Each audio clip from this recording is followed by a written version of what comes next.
So these are some of the situations, but they were real situations. One occasion where that we were in sand and riding on the horses, and that was a caravan, maybe 10 or 12, 15 camels, loaded down. So I, on a horse, just began to gallop in that direction where the caravan was at.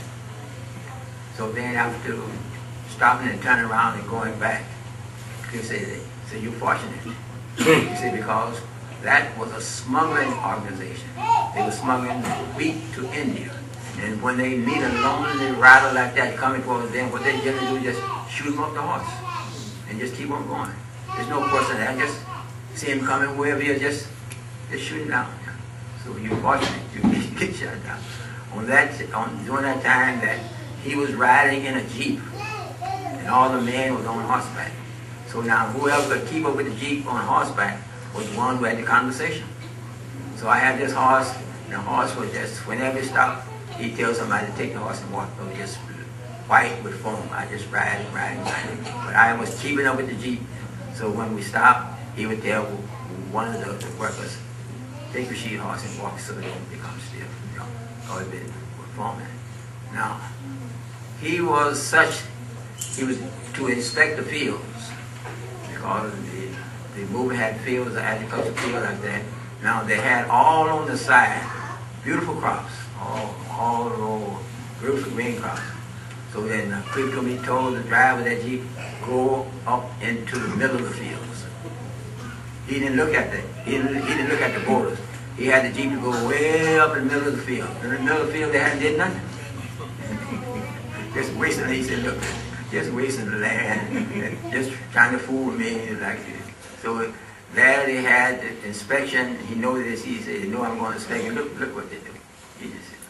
So this, and he asked me once that why is it that in your country is as cold as the European countries? Because it had one person from London, and named Rose.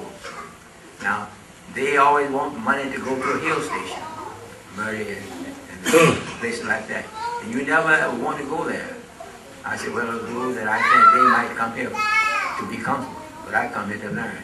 He said, that's the same thing out there. Now, I had those persons, one Englishman and one German man, who were there for studies, to have my house for tea. So I put up the question about the league. And then the German man did not want to go back to Germany to do something. He wanted to go to Africa. Now the Englishman who was there to learn how to double, he didn't want to go back to England to preach. He wanted to go to Africa. Now these are whites. They want to go to Africa. So then why is that they don't want to go back to the country? Because in their country they would not have no recognition. But in Africa they were looked up on like they had something to say. So they had prepared, when I told them to see, he said, I figured as much. They wanted to do what? Just for the sake of being important, they were there. Now, this, whenever I would go to Khalifatul Masih, what time is it? Whenever I go to see to these very important dinners, he'd always ask me two questions. Number one, how did you enjoy the meal? What did you eat? How did you enjoy it? I'll tell him what I ate and how I enjoyed it. Okay.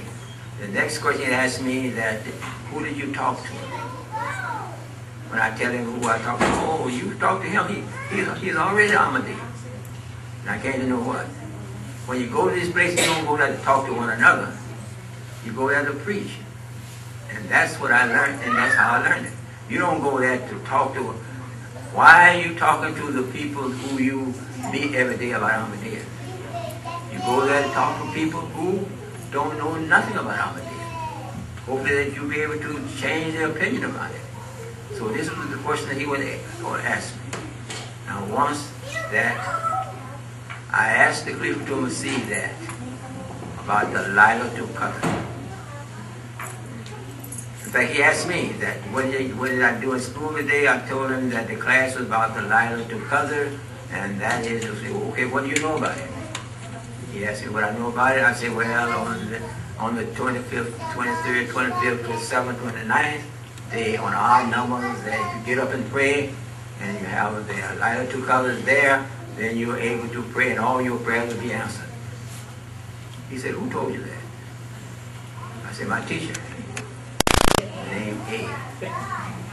Another person get up the same night, 3 of you, all prayed on the lighter color to marry a lady named A.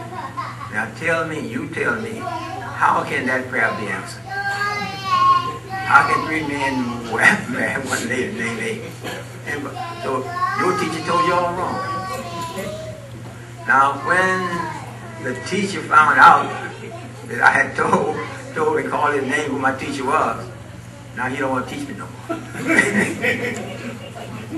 He says to me, oh, I don't need teaching. No. You go to Hadhrat, he'll tell you. So now I made it so in the school where the teachers was afraid to teach because I was always reporting the lessons that I was having. And sometimes to make the lesson short and quick, they might just cut off something, and that what they cut off might be the part I should have learned. So now once that I had a new teacher, Mahmud, he said, okay, Rashid, say, okay, I see you have finished the 3rd Urdu Tisri Kitab. You had now lesson in the 3rd book, but now. So now they'll put you in the 4th book, Urdu Chauthi Kitab. So he said, well, okay, I think I want to put you back to Urdu Tisri Kitab. He goes to the principal and tells the principal that I'm going to send Rashid back to the Urdu Tisri Kitab. He said, no. If you want to put him back, get him to write, I want to go back. If he don't write, he don't want to go back, we can't put him back there. He'll tell us how we put him back there just to keep him here. So, I mean, now I'm in where no one wants to be on record teaching me. Because my conversation was always about what I'm learning. And the best teachers there, mostly are the teachers who know Arabic, who had the Maori father. So they were the teachers, so they were mostly teaching the Urdu speaking people. You know? So now the English teachers there who know the English, they were just, may have been a missionary here and there, whatever.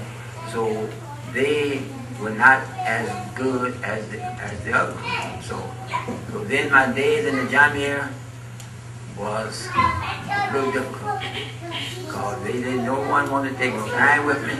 And this is by the grace of Allah, all the time I had with the Khalifatul Masih. On one occasion when they would say that 150,000 people were going to come and march on Raqqa. That was during this riot, 150,000. So the Khalifatul Masih made an announcement that if they come by rail, as long as they're on the rail, don't bother. If they come by Sahib, the streets, don't bother. As soon as they get off the street and enter the land of Raqqa, then you should repel. So I was given a stick, a long stick, and given a position on the side of the wall, across the front.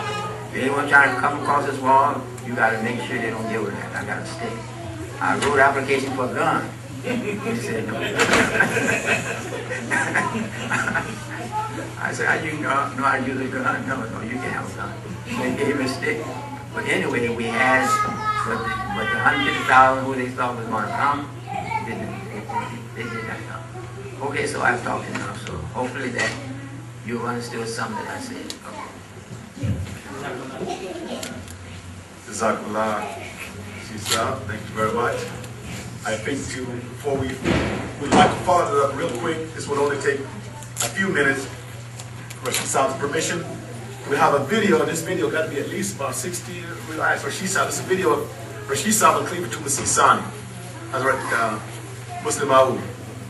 So we'll try to show this video as best we can. We talked about going back. Rashid Saab has got to be about 60 years.